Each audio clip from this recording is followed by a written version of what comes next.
बहुत से दोस्त इस वक्त जो है वो अभी जो रिसेंटली सेल्स टैक्स की SRO 350 के तहत जो तब्दीली आई है उसमें ये कहा गया था कि उस SRO में जो कि रूल 5 है जो रजिस्ट्रेशन को सेल्स टैक्स रजिस्ट्रेशन को डील करता है उसमें उन्होंने बैलेंस शीट की जो रिक्वायरमेंट है वो दी है। अब ज़ाहिर है मैंने भी बहुत सारे सीनियर्स के साथ इस मौजू को डिस्कस किया है। इसमें जो मेजर सवाल आ रहे हैं वो ये आ रहा है कि पहली बात तो ये है कि उस रूल के मुताबिक ये है कि तमाम इंडिविजुअल जितनी भी एसोसिएशन ऑफ पर्सन हैं, पार्टनरशिप फर्म्स हैं और सिंगल मेंबर जो कंपनी है उन्होंने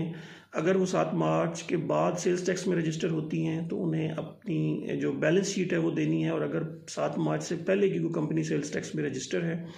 तो उसको 30 दिनों के अंदर अंदर जो है ये बैलेंस शीट जो है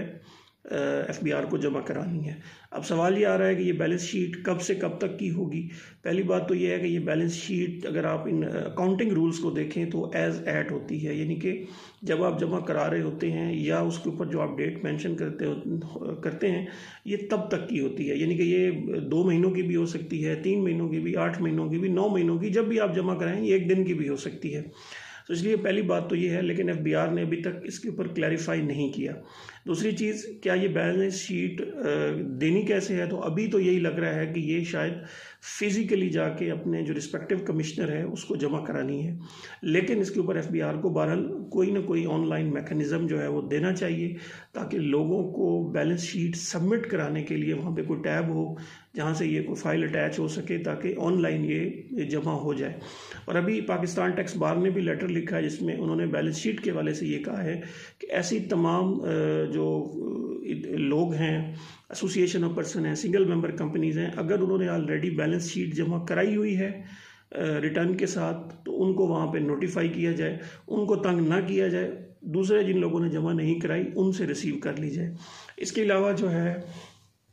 लोग जो है इसकी फ्रीक्वेंसी के ऊपर बात कर रहे हैं, तो पहली बात यह है कि आपने ये 1 टाइम करवानी है, अभी रिसेंटली आपने करवानी है, रिपीटेटिवली ये जमा नहीं होगी। बहुत से लोग ये समझ रहे हैं कि शायद हर महीने ये जमा होगी, तो ये हर महीने जमा नहीं होनी, ये आपने 1 टाइम जो है वहाँ पे जमा होनी है,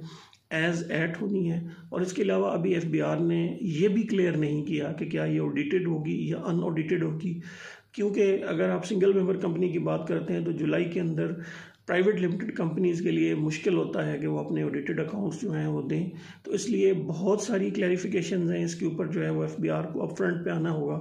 इसका मोड, मैनर, ऑडिटेड, अनऑडिटेड और इसके अलावा इसकी जो ऑनलाइन सबमिशन है, और इसके अलावा ये भी क्लियर करना होगा कि अगर किसी कंपनी ने ऑलरेडी अपनी इनकम टैक्स रिटर्न के साथ जो है वो बैलेंस शीट दी हुई है तो उसे दोबारा जो है वो